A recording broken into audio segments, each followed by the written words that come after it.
오늘 하나님께서 주시는 말씀 구약성경 시편 139편 13절부터 24절까지의 말씀입니다. 구약성경 904쪽 시편 139편 13절부터 24절까지의 말씀입니다.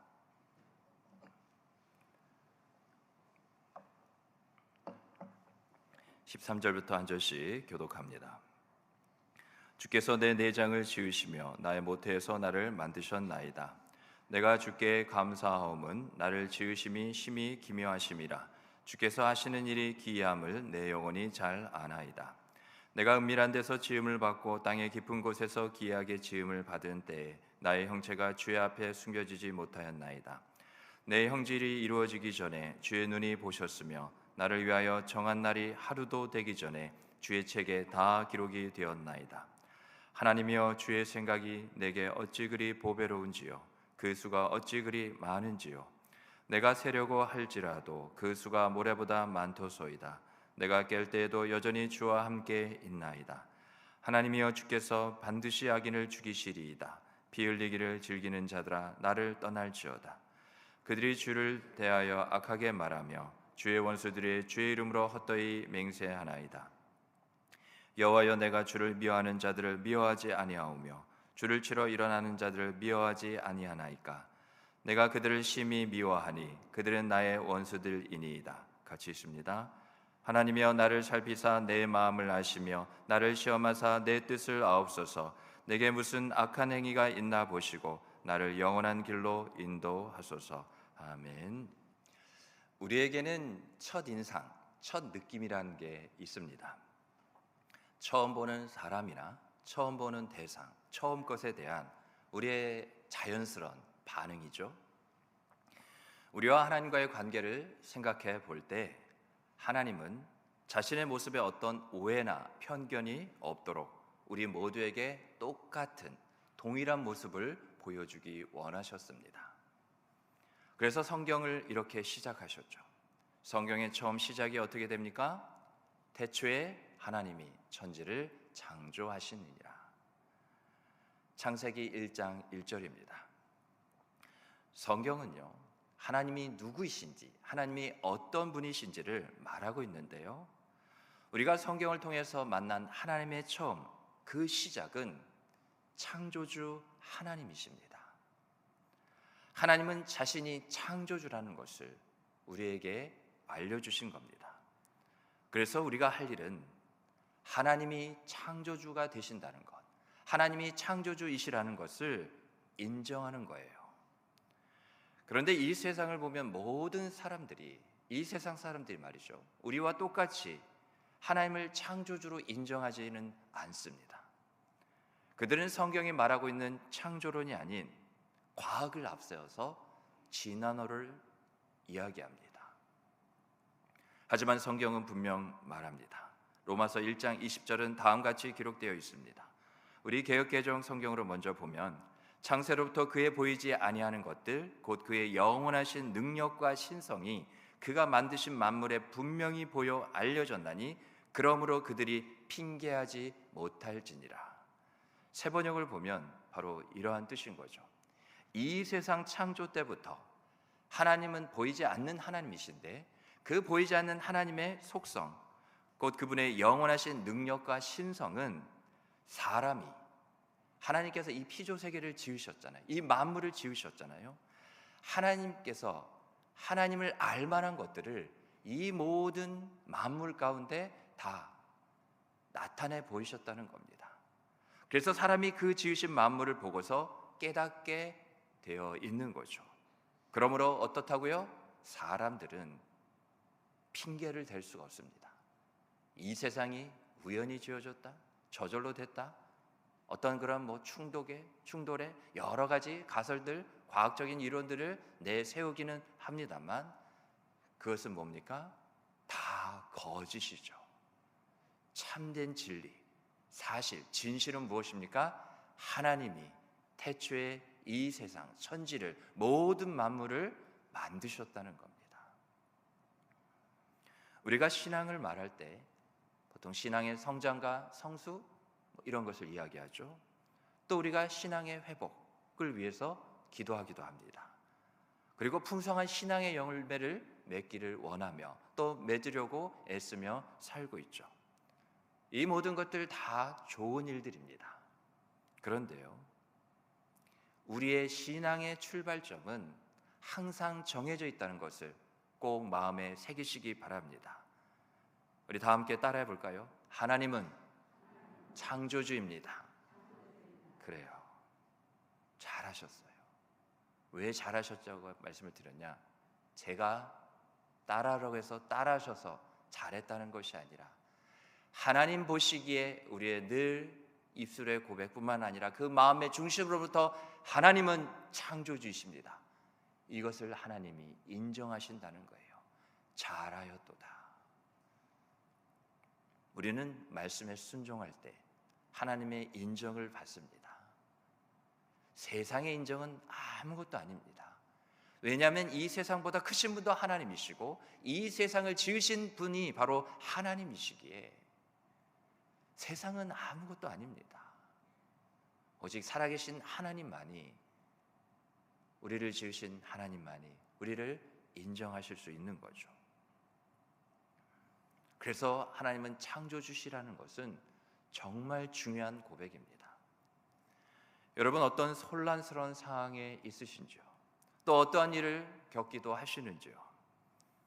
그런데도 불구하고 우리가 다시 시작할 수 있고 다시 일어설 수 있는 이유는 우리가 마음을 다잡아서, 마음을 추슬러서, 결심해서 일어나고자 우리가 몸부림쳤기 때문에 다 아니에요.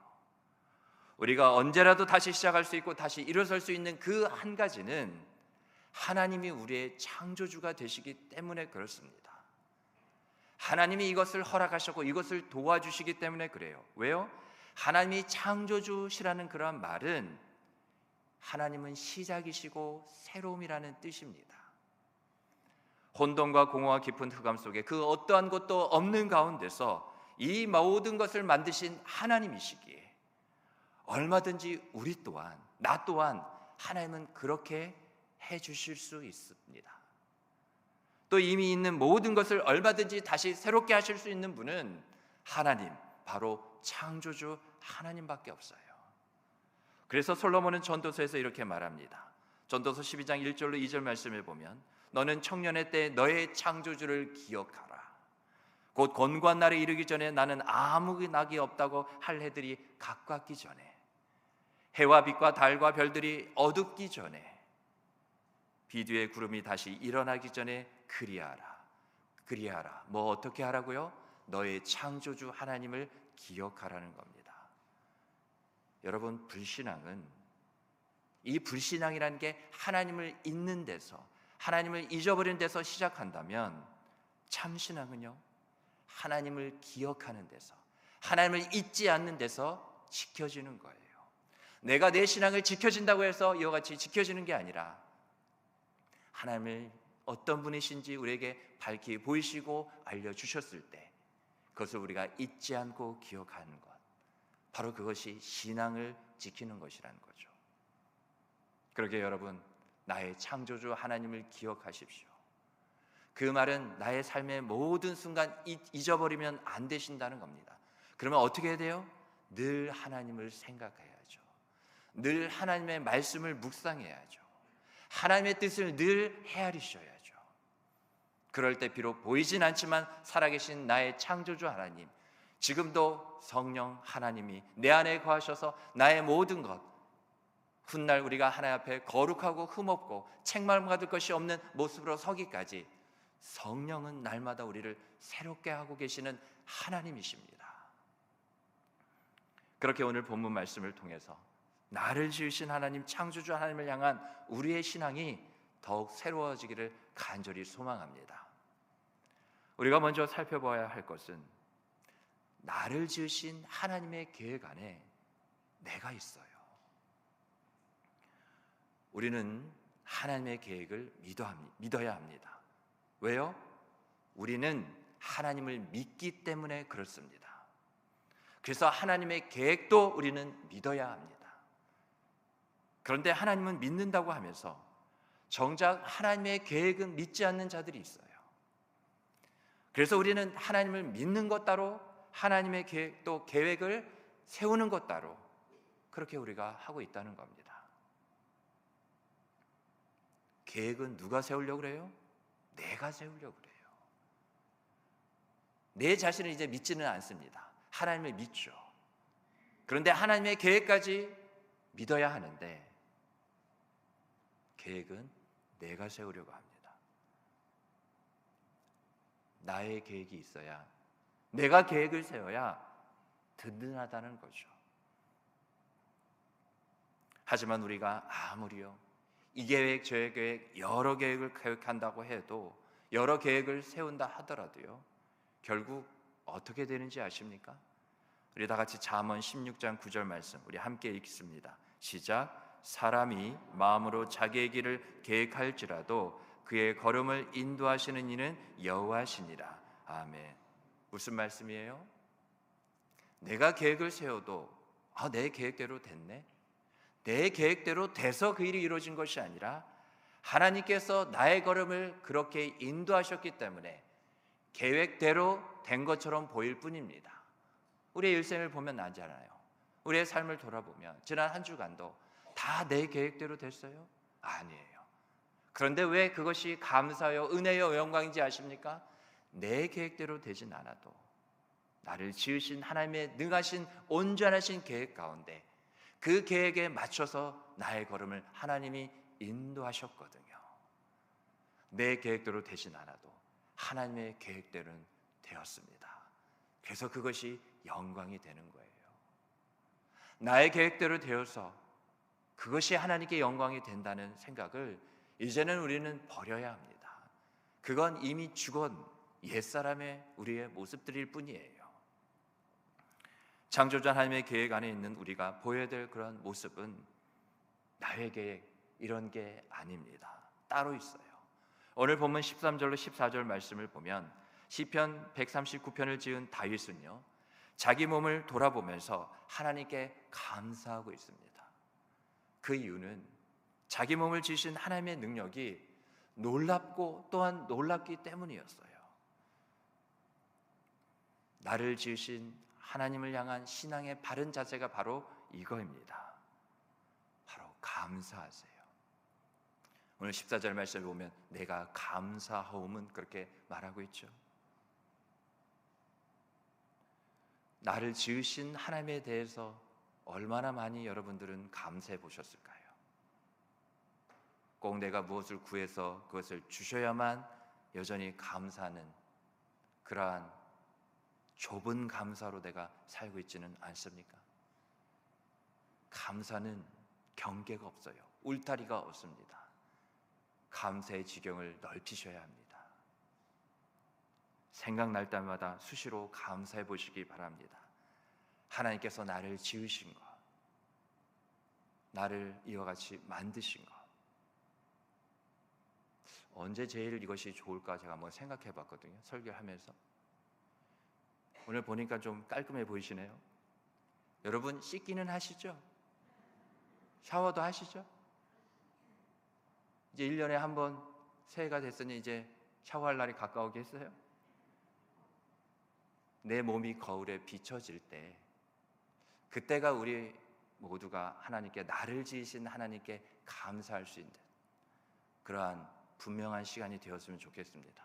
우리가 막 바삐 살다 보면 우리가 감사를 안 하는 건 아닌데, 또 우리가 감사를, 나를 지으신 것만 감사하는 건 아니잖아요. 얼마나 감사할 게 많습니까? 그런데 우리가 사는 동안 거울의 유리에 내 모습이 비춰졌을 때 하나님이 나를 지으셨습니다. 감사합니다. 그렇게 우리가 신앙의 결단으로 살아가길 원합니다. 그러면 어떻게 되는 거예요? 당장 내 눈에는 크게 어떤 일이 보이지 않을 수도 있어요. 나타나지 않을 수도 있어요. 근데 이전에 없던 것이 생겼습니다. 뭐예요? 나를 지으신 하나님을 향한 창조주 하나님에 대한 그 감사가 한 번 또 한 번 날마다 더해지는 거죠. 감사로 제사를 드리는 자가 나를 영화롭게 한다고 그랬습니다. 하나님을 영화롭게 하십시오. 감사로 이와 같이 그 시간 그 순간을 온전히 내가 이와 같이 하나님께 드릴 때 하나님은 영광을 받으신 줄 믿으시기 바랍니다. 그래서 창조 신앙도 당연한 우리의 감사의 제목에 있어야 한다는 거예요. 그 말은 뭐냐? 내가 감사의 그런 기도를 드릴 때, 감사의 찬양을 드릴 때 나를 지으신 창조주 하나님에 대한 그 신앙을 감사해야 한다는 겁니다. 그것이 빠지지 않았는지를 늘 우리가 살펴야 된다는 거예요. 이와 같은 영적인 분별이 나로부터 시작이 되어야 한다는 겁니다. 다윗의 인생을 보면요, 쫓기고 쫓기는 삶의 연속이었어요.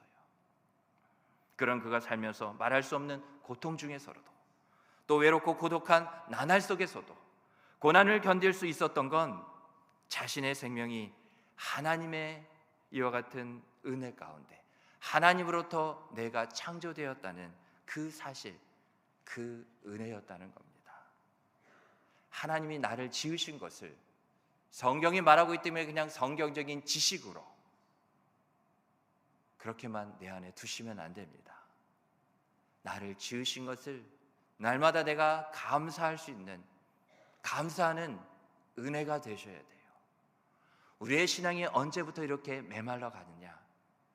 은혜입니다, 감사이다 하는 것을 지식이라는 그런 이유로 당연한 것으로 여기는 순간, 감사 가운데 은혜를 더하시는 하나님이시거든요. 작은 감사에 더 큰 감사를 이와 같이 허락하시는 은혜의 하나님이시거든요. 그게 정말 은혜 중에 은혜인데, 감사가 당연하고 자연스럽다는 이유로 오래되었고 또 이미 내게 주어진 것이라는 그런 이유 하나만으로 어느덧 감사의 리스트에서, 감사의 항목들에서 내 기도 시간만 아니라 내 신앙과 삶에서조차 사라지기 시작할 때, 감사에 더하시는, 감사 위에 감사를 더하시는 그 은혜도요 사라진다는 것을 우리는 꼭 기억해야 합니다. 그러기에 오늘 우리가 읽진 않았지만 우리 본문의 앞부분인 시편 139편 11절로 11절 말씀을 보면 다음과 같이 기록되어 있습니다. 내가 혹시 말하기를 흑암이 반드시 나를 덮고 나를 두른 빛은 밤이 되리라 할지라도 주에게서 흑암이 숨기지 못하며 밤이 낮과 같이 비추이나니 주에게는 흑암과 빛이 같음이니이다. 여러분들도요, 고통스러운 일을 겪거나 외로움과 고독 속에서 힘겨울 때 말이죠, 나의 생명이 하나님으로부터 시작되었고 창조되었다는 사실을 기억하시고 꼭 붙잡아 보시기 바랍니다. 한번 해보세요. 그러면 이전에는 없었던 고난을 견딜 수 있는, 이 고난에서 벗어날 수 있는 힘이 생깁니다. 나를 지으신 하나님이 힘을 주셔요. 왜요? 나를 찾는 자에게 내가 그 구원을 나타내 보이라 하셨는데, 지금 우리가 하나님이 창조주시오 나를 지으신 하나님으로 우리가 부르고 찾았잖아요. 나를 지으신 하나님은 내게 힘을 주시기 위해 지금도 쉬지 않고 일하고 계십니다. 16절 말씀을 보실까요? 우리의 형질이 이루어지기 전에 뭐라 말하고 있습니까? 이미 주의 눈이 보셨다고 기록되어 있습니다. 언제부터요? 우리가 어머니 뱃속에서 그렇게 세포분열, 그 형질이 만들어지기 이전부터 주님은 우리를 보고 계시다는 겁니다. 여러분, 주님의 눈은 이제까지 단 한 번도요 감겨진 적이 없다는 거 아세요? 하나님은 주무시지도 졸지도 않으시거든요. 우리는 때로는 피곤하고 또 내일의 삶, 또 이 모든 평안과 안식을 얻기 위해 다시금 재충전하기 위해 우리는 지난밤에도 잠을 잤는데요, 하나님은 이제까지 내가 잠을 자는 그 수면 시간들 가운데서도 나의 일생 가운데 한 번도 내게서 눈을 떼신 적이 없으셨습니다. 우리 시편 17편 8절 말씀 우리 다 같이 함께 읽겠습니다. 시작. 나를 눈동자같이 지키시고 주의 날개 그늘 아래 감추사. 아멘. 하나님은 우리를 지키셔요. 근데 어떻게 지키신지 아십니까? 눈동자같이 지키십니다. 또 16절을 보면 우리를 위하여 정한 날이 단 하루도 시작되기 전에 하나님이 하신 일이 뭐냐? 벌써 주의 책에 다 기록이 되었다는 겁니다. 여기서 말하는 주의 책이라는 건 뭐냐? 저 하늘나라에 있는 생명책을 말하고 있습니다. 하나님께서 구원하기로 택정하신 자들, 바로 예수 믿고 구원받은 저 여러분, 우리의 이름들이 기록되어 있는 그 책이 바로 생명책, 주의 책이에요. 그런데 신앙생활 잘 하는 거 봐서 내가 너를 구원하겠다 하시며 그제서야 하나님께서 또 네가 요즘 보니까 신앙생활 잘 못하는 것 같아, 잠깐 좀 지워야겠다 하시는 게 아니라는 거예요. 이미 우리를 위하여, 우리의 인생이라는 그 한날이, 한 시간이, 1초가 시작되기도 전에 하나님은 무엇부터 우리에게 그 사랑을 은혜 가운데 보이셨다고 말씀하고 있는 거죠? 나의 이름을 하늘나라 생명책에 기록하신 거예요. 그래서 에베소서 말씀에 바울은 그렇게 증거하고 있는 겁니다. 이 세상이 지어지기 전부터 우리를 택하여 주셨다고요. 우리가 구원받아서 그제서야 하나님께서 구원의 이름이 적힌 저 하늘나라 생명책에 우리를 그제서 기록하신 게 아니에요. 우리가 세례받아서 그때 기록하신 게 아니에요. 이미 하나님은 나의 이름을 저 하늘나라 생명책에 기록하셨기에 주 예수 그리스도를 통하여서 나를 구원하신 겁니다.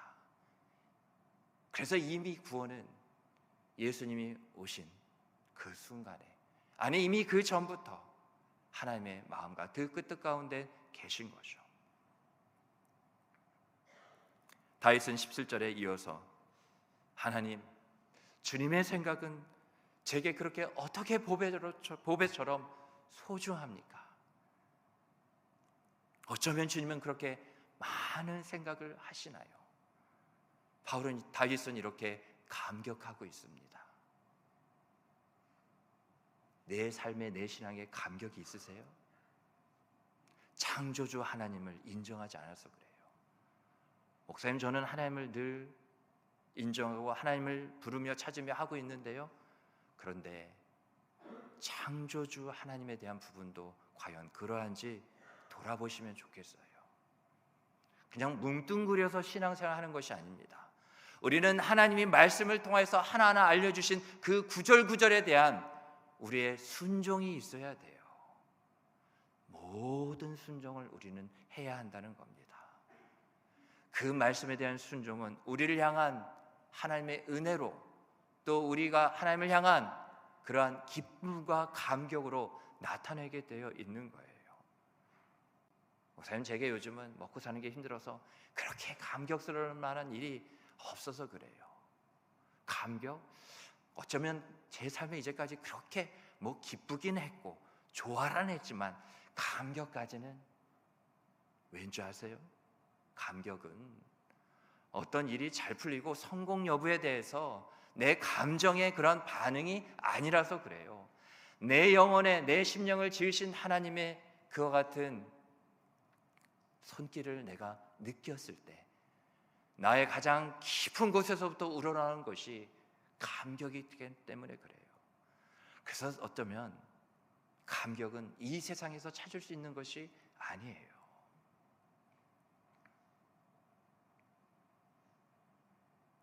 하나님은 지금도요, 나밖에 모르세요. 하나님은 내 생각밖에 없으신 분이에요. 내가 나를 생각하고 또한 또 생각하는 것보다 하나님은 더 얼마나 나를 위해서 생각하는 줄 아세요? 그래서 내가 나를 위해서 생각할 필요도 없어요. 그냥 하나님의 생각에 나를 맡기면 되는 거예요. 우리가 우리 자신을 위해서 아무리 많은 생각을 해보아도 하나님이 우리를 위하시는 생각과는 비교도 안 된다는 것을 꼭 마음에 새기시기 바랍니다. 여러분, 하나님은 우리를 이토록 사랑하셔요. 스바냐 말씀에 보면 우리를 사랑하시되 이 기쁨을 내가 이와 같이 견딜 수가 없다는 거예요. 그 정도로 우리를 사랑하신다는 거죠. 우리는 이미 다 완전하신 하나님의 계획 안에 있습니다. 우리가 어디에 있다고요? 완전하신 하나님의 계획 안에 있다고요. 혹시 아직도 내 계획, 내가 세워야 하는 계획이야, 그렇게 고집하고 계십니까? 아직도 내가 계획을 세워야만 그제서야 마음이 놓이세요? 그러면 아직 내 신앙은 여전히 자라지 못하고 있는 어린 신앙일 뿐입니다. 영적인 성숙에는요, 나를 버리는 것과 나를 그렇게 버렸기 때문에 하나님께 나를 맡기는 것이 항상 함께 있어요. 이것은 똑같은 거예요. 그래서 성숙한 그리스도인은 누구냐? 하나님의 계획을 확신하며 기쁨으로 살아가는 자입니다. 왜요?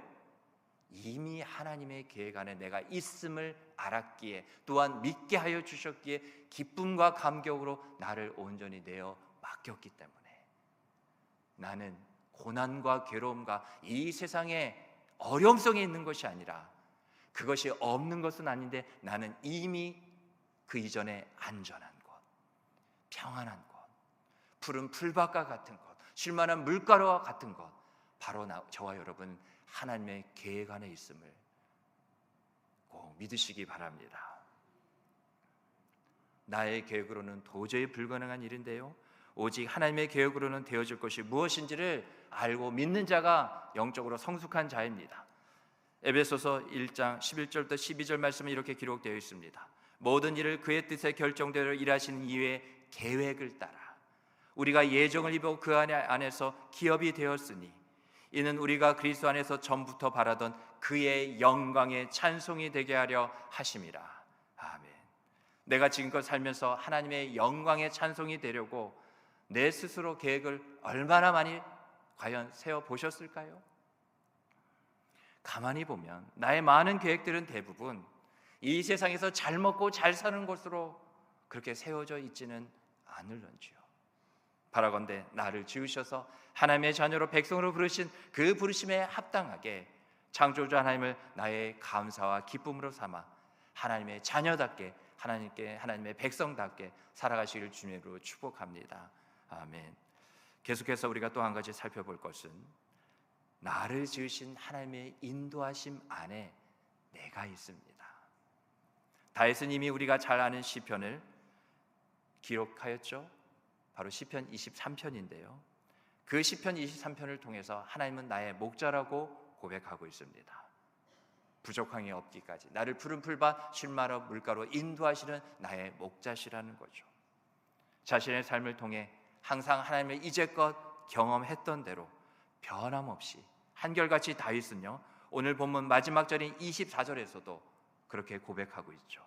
그 고백이 뭐냐? 나를 영원한 길로 인도하소서. 여러분은 하나님의 인도하심을 믿으십니까? 믿으셔야 합니다. 그러면 실제 내 삶에서 어느 정도까지 하나님께서 나를 인도해 주기를 바라시며, 어느 정도까지 하나님의 인도하심에 나를 맡기시며 살아가고 계시는지요? 전부입니까? 아닙니까? 여러분, 하나님은, 나를 지으신 하나님은 나를 지으실 때 이미 그런 마음이셨는데요, 모든 것을 내게 주셨습니다. 하나님은 내게 전부를 주신 분이에요. 그래서 우리 또한 전부를 주님 손에 맡기는 것이 맞고요, 전부를 주님 손에 맡기셔야만 합니다.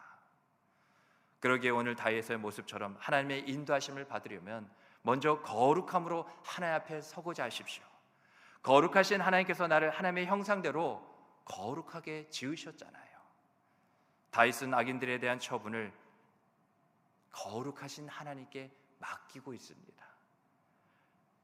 거룩하신 하나님께 어떤 걸지라도 맡기는 데서부터요, 거룩은 시작돼요.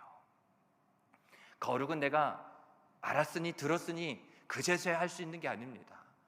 거룩은 우리의 노력과 애씀과 수고와 그 손길로 되는 것이 아니에요. 무엇으로부터? 하나님께 나의 모든 걸 맡기는 데서부터 바로 거룩은 시작되는 거예요. 세상에 의탁하거나 내 스스로 할 수 있다고 하는 것들을 하지 않으려는 그런 구별과 분리에서부터 거룩을 시작해 보시기 바랍니다. 거룩하기 위해 믿는 자가 해야 할 것은 악을 미워하는 겁니다. 이것은 구별된 하나님의 거룩한 백성으로서요, 그러한 악한 것은 조금이라도 그 모양이라도 담지 말라 말씀하셨기에 그러한 악에, 그러한 죄악에 동참하지 않겠다는 단호한 믿음의 결단이며 의지예요. 세상 편이 아닌 거룩하신 하나님의 편에 서겠다는 그런 믿음의 행동입니다. 실천이라고요.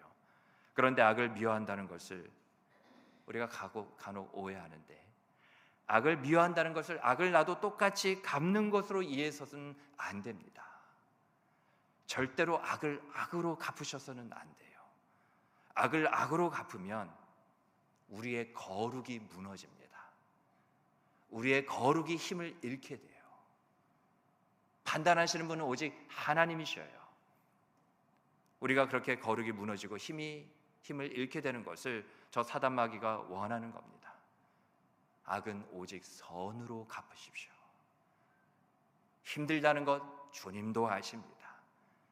그래도 주님께서 말씀하셨으니 순종하십시오. 그러면 반드시 도와주실 겁니다. 오직 주신 믿음을 따라 선을 행하시기를 바랍니다. 또한 나를 지으신 하나님의 인도하심을 받기 위해 거룩을 결단하셨다면요, 한 가지 더, 하나님 앞에 겸손함으로 하나님 앞에 서고자 하십시오. 다윗은 하나님 앞에서 내가 그 원수의 마음은 아닌지요, 그렇게 겸손히 주님께 묻고 살피기를 원했습니다. 그래서 다윗은 자기 의에, 내가 옳다고 여겨서 악을 행하지는 않는지, 바로 이러한 자기 의에 사로잡히지 않도록 마음을 시험하고 살피고 선한 길로 나를 인도해 달라고 간구했어요. 우리도 다윗처럼 하나님께 내 삶의 모든 부분을 솔직하게 열어드릴 수 있는 믿음의 결단을 보이셔야 합니다. 왜냐하면 우리는 다른 사람의 어두운 부분은 잘 드러내면서도요, 정작 내 자신의 어둠은 감추고 또한 감추기 쉽잖아요. 또 남의 악행은 그렇게 잘 찾아내고 정죄하면서 정작 나의 악행은 긍휼을 바라는 그러한 영적인 교만을 너무도 쉽게 보이고 있다는 겁니다.